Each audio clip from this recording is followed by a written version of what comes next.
Well, hello, dear sisters and brothers. Good morning and welcome. I'm Andreacha. She's Beatrice de Cruz. Welcome to the Faith Perspective here on Catholic SG Radio. Now, the Faith Perspective gives us the opportunity for us to discuss matters or trends happening in the world as well as in Singapore, of course, in and around the church, most of all. Now, I'm sure by now, dear sisters and brothers, that you've heard that the parish priest of St. Joseph's Church in Bukit Timah was stabbed during Mass last Saturday evening, November the 9th. The attack took place when Father Christopher Lee, 57, was giving out Holy Communion, and he was taken then later to the Singapore National University Hospital, where he underwent surgery to close his wounds. Father, thankfully, is in stable condition. Now, the case against the attacker, a 37-year-old Singaporean, will be heard in court in December. And according to the police report, the attacker had been disarmed by members of the congregation before he was arrested by police officers. Yep, so in their statement, the police force noted that the assailant had a record for serious hurt and misuse of drugs. So they noted that based on the preliminary investigations, the man is believed to have acted alone, and the police do not suspect that this is an act of terrorism for now. And so now the Catholic Archdiocese of Singapore was aware and concerned of the immediate psychological impact of such an incident and on those present, especially since it happened during a children's mass. That's right. And in his social media post, the Catholic Archbishop of Singapore, Cardinal William Goh, quoted, or rather he said this, and I quote, "Very concerned about the psychological impact that this incident may have had on our children and all who witnessed the attack," unquote. As of course this was an unprecedented incident in the Catholic Church here in Singapore, the parish of St. Joseph's Bukit Timah first reached out to resources within the parish itself and then subsequently within the Archdiocese community, the wider Archdiocese community, I should say. And within a few hours, they had put together a team of mental health professionals who were ready to provide counselling and psychological care to parishioners who might have been impacted by what they had witnessed or just by being there at the scene. The parish then reached out to identified individuals and groups who were present during the attack to inform them that counselling support was available on the following day, Sunday, 10th of November at 2 p.m. Absolutely. Now, we also want to share with you that last night, 13th November, the parish of St. Joseph's conducted a Zoom session on helping kids and teens after a traumatic event. And that discussion was given and led by a parishioner who is a psychologist by training. Now, to understand the importance of psychological response to a crisis, such as the stabbing incident at St. Joseph's Church, Bukit Timah, we have with us two of actually the members of the team who were there at St. Joseph's over the weekend. And I'm very happy to welcome Daniel Ng. Now, Daniel is the principal therapist at the Catholic Family Life, and Marion Neubronner. She is a psychologist and a crisis responder. Thank you both for coming in this morning. Thank you, Andre. Okay, Dan, I'm going to start with you and ask you to please help us understand what a crisis is. It may seem like a simple question, a simple answer, but I think the responses and the reactions are different. Okay. When we talk about a crisis, I think it's important to first understand that what may be a crisis for one person might not constitute a crisis for another. Right. And it's really about the perception of the threat, right? And if you think about the crisis, it's about a situation that's considered intensely difficult or dangerous. So for me, a crisis could be seeing someone hurt, right? But if I'm in the medical profession and I'm a doctor, right, that's not a crisis. That's just something I see daily, and I have the resources to deal with it and to help. You have the emotional resource, can I say that? Emotional resource as well as the skills to help someone who is hurt. Right. So that doesn't constitute a crisis. But if we talk about what happened, Yeah. right? This was unprecedented. Really? It was something which no one expected.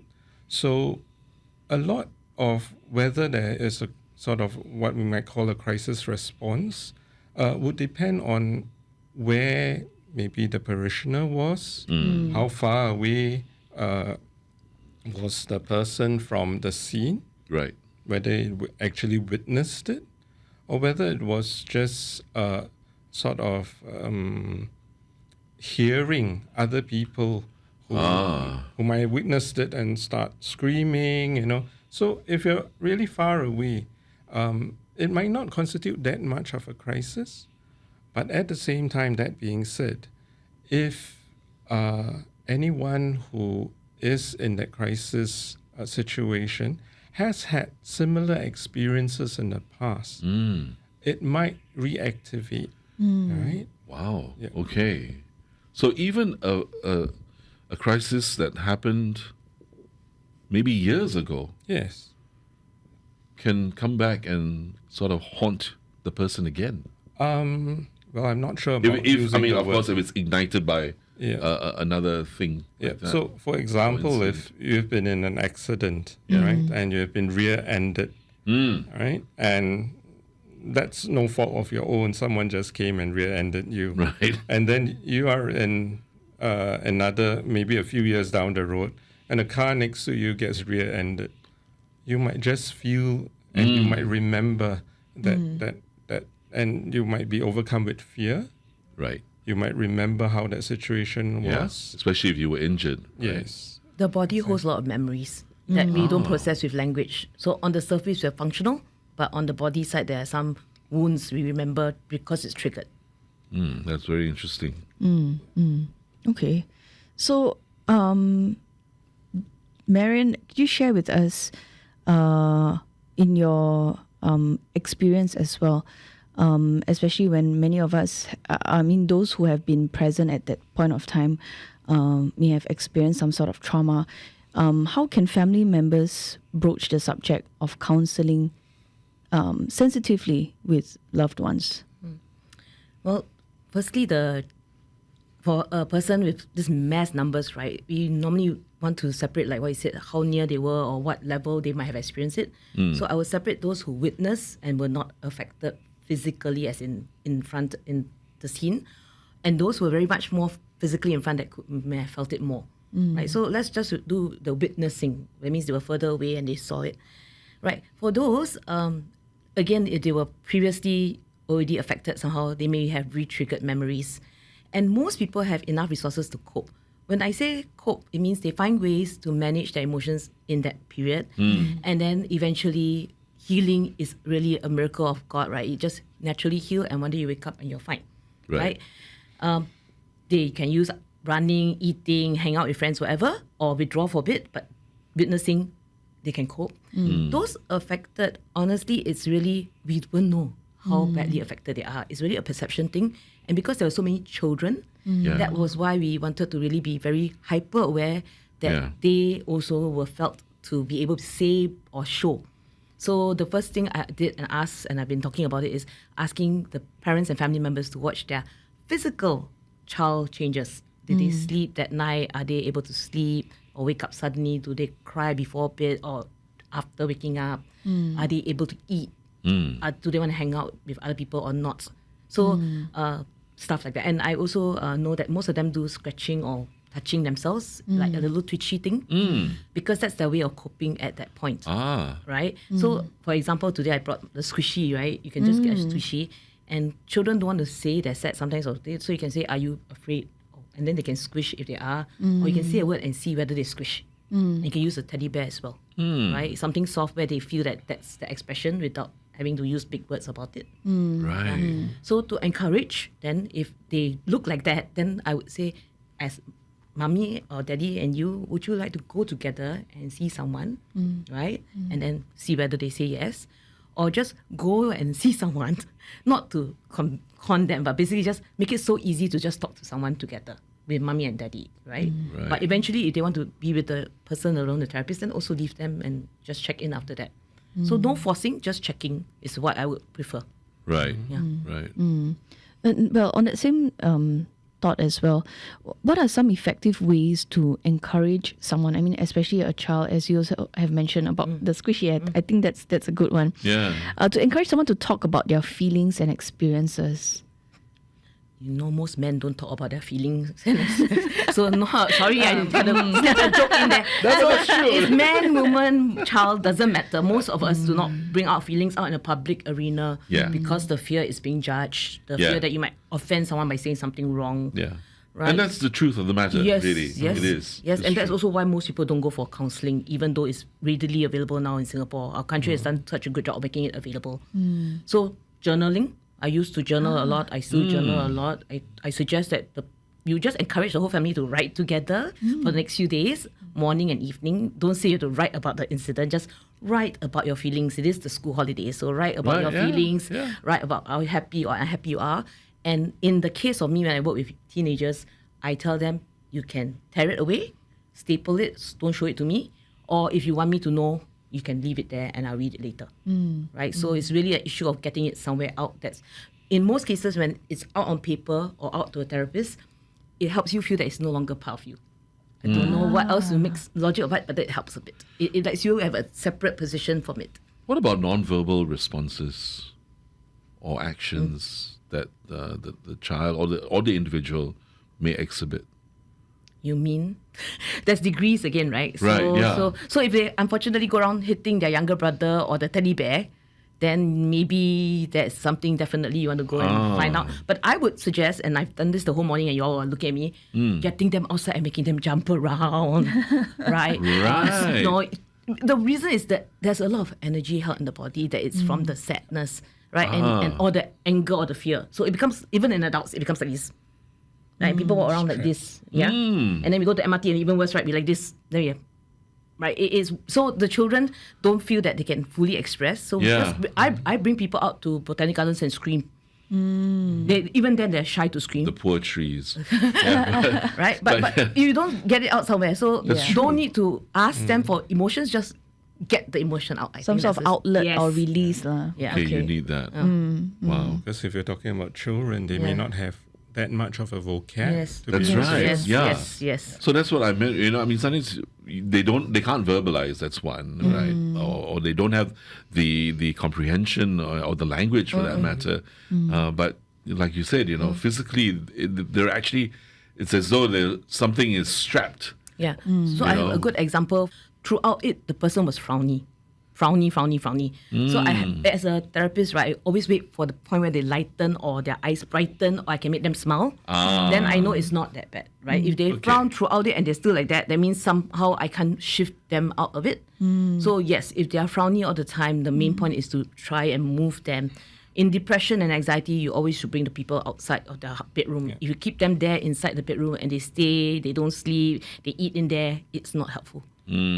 So, which brings me to my question then. At what point then should professional psychological help be sought? Okay, I think we also need to not be alarmists because this was a very abnormal situation. So reactions of fear, of maybe immediate reactions that you may see changes in behavior, as Marion was talking about. Not wanting to eat, maybe saying, I don't want to go back to that church for Mass, you know. Can we go to another church for Mass? Oh, wow. All these are very natural reactions because what's the purpose of fear? Fear protects us. It tells us, get out of danger. You're in a dangerous space. Yes. Get out. Actually, there's nothing wrong with fear. There's nothing wrong with it. There's nothing wrong with it. And that I think it would be more worrying if something happened and the person went like, oh, okay. Well, that's true, Yeah, because then that person's natural protective ability An has been instinct, impaired. I suppose, Yes, yeah.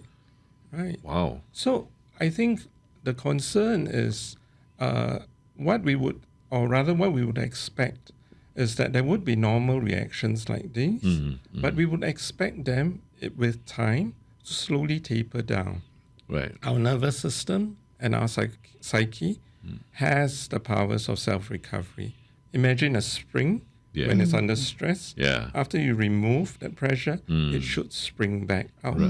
So if you're talking about those who might need professional psychological help, Correct. At what these point, right? would be those that don't spring back up, right? So they remain hypervigilant, they remain very fearful. If let's say after 2 weeks and the child remains, I don't want to go out, I don't want to talk to people, appetite is still very poor, Yes. then we would say it might be a good idea to just have someone bring to see someone, mental health professional, just to assess, just to check in. Sometimes it's because they have not felt safe enough to talk about their feelings. And they right? mute themselves because of their parents. Sometimes they're worried the parents will be sad also, so they can mute themselves. Children are very, very wise. Wow. Yeah. Wow. And so sometimes after meeting someone, just one session, and they've gotten it out, and actually they start on that path of recovery, the spring sort of starts rebounding back. Right. So I would say it's okay to wait and just observe and watch. It doesn't mean that, oh no, my child was at that mass, better make an appointment somewhere immediately Right. for him or her to see somebody. Correct. Yeah. Oh, wow. Okay. Marion, maybe we come to you. What can family members do if their loved one doesn't wish to seek psychological assistance from professionals? I think this is real because, as you said, we don't really want to talk about our feelings sometimes. Yeah. What can we do? The desire to speak to someone is the first step towards healing. So they must desire. You cannot drag them. That will not be Yeah. very helpful. The second part of it is actually they do not need to seek a professional, like what Daniel said. If they can write and talk about it, maybe your favorite auntie or uncle or even someone from the church as a first step towards talking. 'Cause the main thing is that they don't hold it in. So Daniel was very right. Fear is very healthy, but if it's always in your head, so one of when the it things, becomes debilitating. correct. One of the things I do young people is like this, right? Every day we have many, many thoughts. All of us, more than 50,000 thoughts. But if one of them stays in your head and they make you frightened, this is when I'm worried. So if I'm walking across the road, I need to be wondering about fear, look left, look right. But after it should be past. Then if I'm going to church, normally I'm very happy. But after this incident, like this, every time I go to church, then of course this is an issue. So you need to help them spot when they feel that a thought lasts too long and makes them frightened at the same time. Right? Wow. Yeah. I actually got a children's book I put on, it's called A Terrible Thing Happened. And that you can read that children's book out to the child. It's online as well. And then it Right. says something like that where the child, and nothing was said about the incident, it's just a terrible thing happened. And these are the feelings you may have and what you can do about them. Okay. very Well, helpful. on that thought also, then I would like to ask, if we're talking to, if the person chooses to speak with a family member, then how can the family member hold space for this person? The love of a family member is like Harry Potter's mother love for him. No need to think so hard. The love, the parent, the family is the first attachment of safety. When Right. even a baby duck, a chicken, come out, see mother, and then come back and find mother again. You don't need to try so hard. Just don't say too much. I mean, the poor child wants to say something and then you tell the child what to do. Don't advise. I think that's the core. Do not advise, full stop. Do not preach, do not advise, full stop. So just a listening ear. Yes. Yeah. And provide teddy bear for them to hug or hand to hold. Right. Yeah. Oh, that Thank you for sounds that. Very good. Yeah. And don't say something unhelpful like, don't think about it lah. Oh my. Which is actually. Which is our coping mechanism in Yeah. Singapore, which is not the Actually, best yeah. coping mechanism in general. Sorry. But are there alternative? I mean, really, if it becomes serious, are there alternative support mechanisms that can be sought? I mean, what do you mean by become serious? That's the main thing. Because currently we're saying probably not serious. Honestly, extreme is when they really cannot sleep, cannot eat, Right. and then they go around talking about the incident again in very negative terms. Yeah. Yeah. But most people hopefully do not do that. Yes. Yeah. I think it's importance of understanding the individual's response and offering them a safe space to talk. Reluctance to seek help at this time might not doesn't mean that that person won't seek help in the future. Right. But sometimes they just need. We've got different timelines. True. Right, and they may just need a while to really just process, settle down, and then face up to themselves and say, "Oh, maybe I do need a bit of help." Right. And I think check-ins by relatives and Right. friends are very important. Like even after the Saturday, Sunday, I've had friends and colleagues checking in on me and asking, "Are you all right? How are you?" Checking in on you. On me, right? Which That's is great, Which yes. which is something which, if we can do that as a community at St. Joseph's, just checking out on each other because everybody has been affected. Right. So, Can I give one more thing? Yes, For the please, general public, please do not ask these poor people to recount the whole story. Try to withhold, read the newspapers, and just manage this. Do not make it more dramatic than it needs to be. yeah. So you're saying is basically we don't need to get the child or the person, for that matter, Or anyone in the church to to recount. recount the incident. Yeah, you're not the police and you're not the media, and this Correct. doesn't help anyone but your own sense of needing to know. And actually, you have all those facts already on the report. Exactly. We have the same facts as you. Yeah, exactly. So, but now, how do we? So this thing has happened Yes. in the community. How do we, I suppose, build confidence again, How do we build confidence again? I think it's or some sense of normalcy? I think what was very important was that we could at least return to like normal masses, right? I think one of the questions I had when I was first alerted was, will there be mass on Sunday? Yes. If there was no mass on Sunday, Yeah. then that would actually cause more ripples of fear and worry, Yeah. right? But the fact that mass was as usual, I think that helps. Returning back to as a community to say that, okay, this has happened. We need to look at steps how this won't happen again. But at the same time, also remembering that this was unprecedented. It's not going to happen at every mass. Yeah. Right? So it's something to just anchor that in that space to look at a wider context and understand that this is not a usual happening, and we do not need to respond in a way as if this is going to be a regular thing. Yeah. It won't. Yeah. Right. Yeah. Absolutely. Marion, do you have any other thoughts to offer? When the term is crisis responder, I see more than one crisis. Yes. And I think Singaporeans and people in general in Asia have a tendency to be very collectivist and not share because they are afraid to affect their family members or friends with what they say. And that's why it's hard to get them to even come for therapy or counselling or even talk about these things in general, even a group session. Yeah. It is not a bad thing to come together more.